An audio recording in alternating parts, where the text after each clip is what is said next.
आज हम जो टॉपिक देखेंगे उसका नाम है एविडेंस बेस्ड मेडिसिन। तो एविडेंस बेस्ड मेडिसिन के बारे में आज हम देखेंगे। तो जैसे कि इसका नाम ही है उसी से पता चलेगा, एविडेंस बेस्ड मेडिसिन यानी कि ऐसा मेडिसिन जो यूज किया जाता है किसी भी ट्रीटमेंट में जिसका कोई तो एविडेंस है या फिर जिसका कोई तो प्रूफ है हमारे पास कि हाँ ये मेडिसिन किसी बीमारी के लिए यूज होना चाहिए। तो इसका मतलब है एविडेंस बेस्ड मेडिसिन। कोई भी मेडिसिन है, जैसे कि हमें फीवर आता है, फीवर आएगा तो हम क्या करते हैं कि हम एज ए प्रैक्टिशनर हम जो पेशेंट है उसको पैरासीटामोल देते हैं। पैरासीटामोल क्यों देते हैं? क्योंकि उसका हमारे पास आर्टिकल है, उसका हमारे पास प्रूफ है, उसका स्टडी किया गया है कि वो फीवर को कम करता है। तो ऐसा कोई मेडिसिन या फिर हम कह सकते हैं पैरासीटामोल है जिसके पास हमारे पास जिसके ऊपर स्टडी किया है, काफी सारा स्टडी किया है और ये प्रूफ हुआ है कि फीवर के लिए पैरासीटामोल अच्छा मेडिसिन है। तो ये क्या हो गया, इसका एविडेंस हो गया कि सब बहुत सारे पेशेंट पे वो टेस्ट किया है और मेडिसिन यानी कि पैरासीटामोल हो गया। तो ये एविडेंस बेस्ड मेडिसिन ये हमारा टॉपिक है। यानी कि एविडेंस बेस्ड मेडिसिन ही क्यों हमें यूज करना चाहिए उस बारे में हम पढ़ेंगे, या फिर एविडेंस बेस्ड मेडिसिन होता क्या है।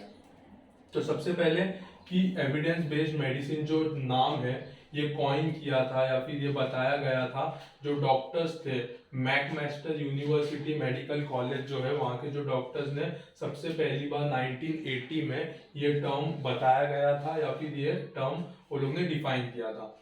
तो अगर डेफिनेशन देखेंगे तो डेफिनेशन के हिसाब से it is a form of medicine.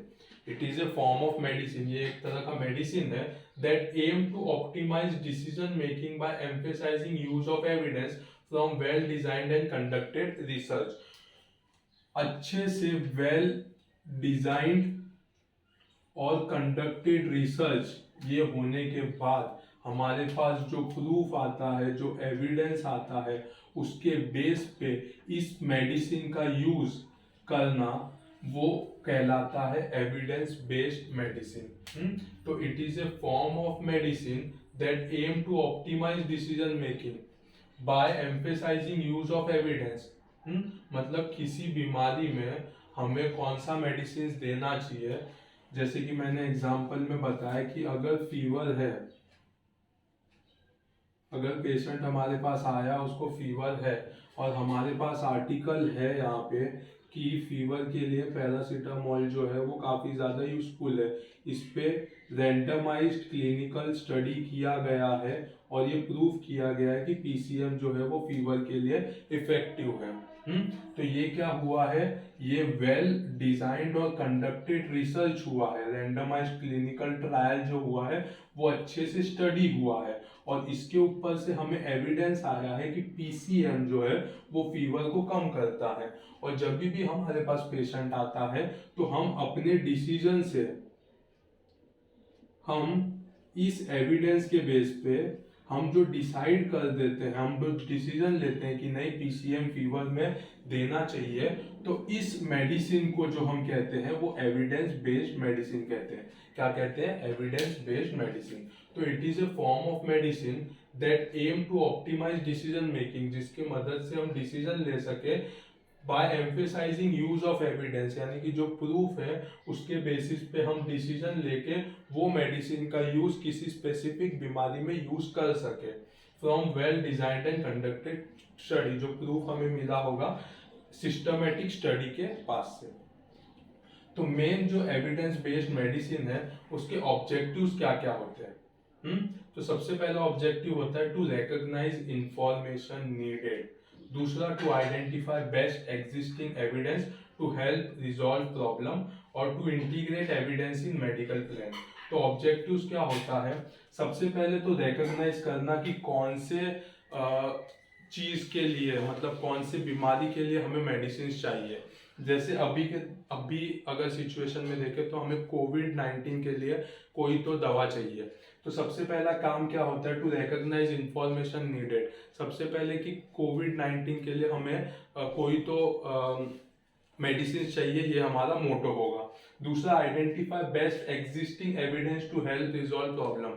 अभी तक अभी तक कितने ट्रायल्स हुए हैं और उसमें से क्या प्रूफ मिला है कि कौन सा मेडिसिन कोविड-19 के लिए ठीक है, तो वो आइडेंटिफाई करना, to identify best existing evidence, अभी तक कौन सा अच्छा एविडेंस है to help resolve the problem, जिसकी वजह से प्रॉब्लम सॉल्व हो सकता है, तो वो है वैक्सीनेशन। जो वैक्सीनेशन अभी आए हैं, कोवैक्सीन, कोविशील्ड, वो सब। और तीसरा होता है to integrate evidence in medical plan, तो ये जो एविडेंस, इसके ऊपर जो स्टडी हुआ है उसको मेडिकल प्लान यानी कि पेशेंट पे यूज करना हम स्टार्ट कर सकते हैं। तो ये 3 इसके ऑब्जेक्टिव है, to recognise the information needed, to identify best existing evidence to help resolve problem and to integrate evidence in medical plan. दूसरा उसके बाद एविडेंस बेस्ड मेडिसिन में हम देखेंगे कि स्टेप्स क्या है इन अप्लाइंग ईएमबी प्रोसेस, मतलब एविडेंस बेस्ड मेडिसिन ये मेडिसिन प्रोसेस करने के लिए 4 स्टेप बताए गए हैं। सबसे पहला स्टेप क्या है, recognise information needed and convert it into a answerable question. दूसरा, conduct research for best evidence with which to answer question, appraise the evidence for validity and apply the result to the patient situation। तो 4 step में किसी भी medicine को हम evidence based medicine कब बोल पाएंगे, तो सबसे पहले इंफॉर्मेशन, रिकॉग्नाइज इंफॉर्मेशन नीडेड। हमारे पास कोई पेशेंट है या फिर हमारे पास ग्रुप ऑफ पॉपुलेशन है जिसमें कोविड हुआ है, कोविड-19 हुआ है, and convert it into the answerable question. कोविड-19 हुआ है तो हमने एक मेडिसिन जो है वो चूज किया है कि ये कोविड-19 के लिए काम में आएगा, तो वो काम में आएगा कि नहीं, ये चीज हो गया उसका क्वेश्चन। अभी उसका आंसर हमें फाइंड आउट करना है।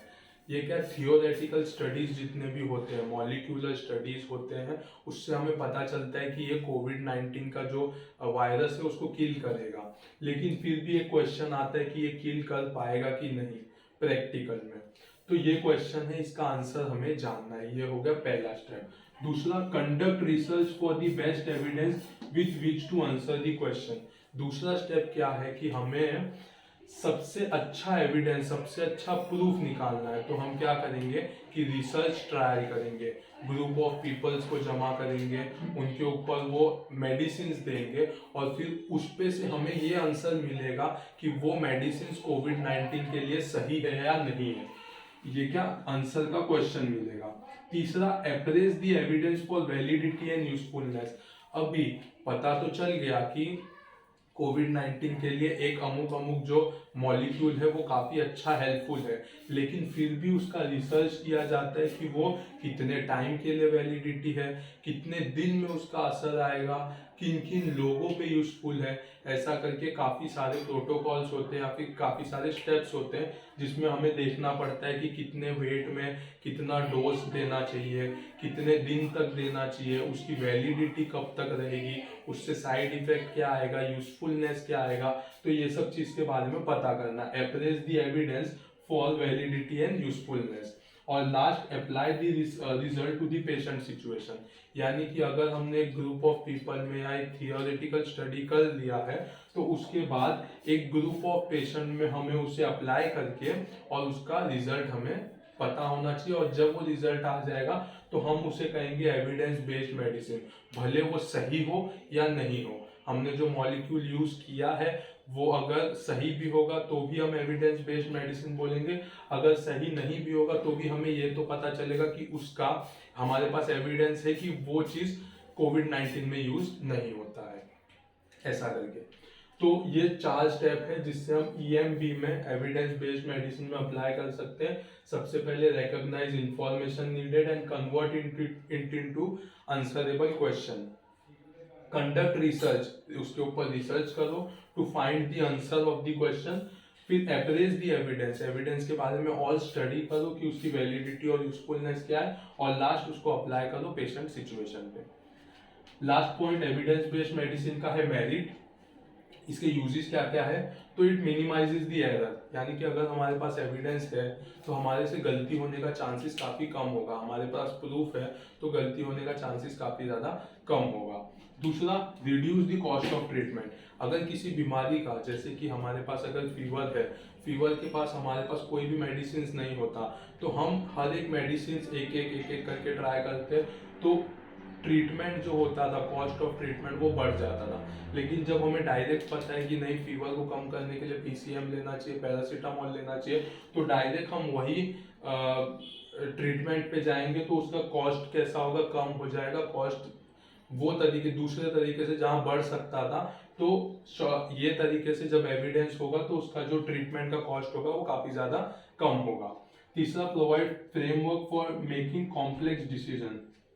तो ये एक फ्रेमवर्क बना के रखते हैं, जैसे कि फीवर के लिए पीसीएम यूज करना है हमें, तो ये एक फ्रेमवर्क बन गया है। अभी कभी भी ऐसा डिसीजन लेना रहा तो हमको सोचना नहीं पड़ेगा, हमारे पास एविडेंस है, उसमें कुछ प्रोटोकॉल्स है कि हाँ ये चीज में हम यूज कर सकते हैं। तो कॉम्प्लेक्स डिसीजन कभी भी लेना रहेगा तो उसमें भी ये एविडेंस बेस्ड मेडिसिन है वो काम में आएगा। और चौथा, enable professional to be confident in the decision.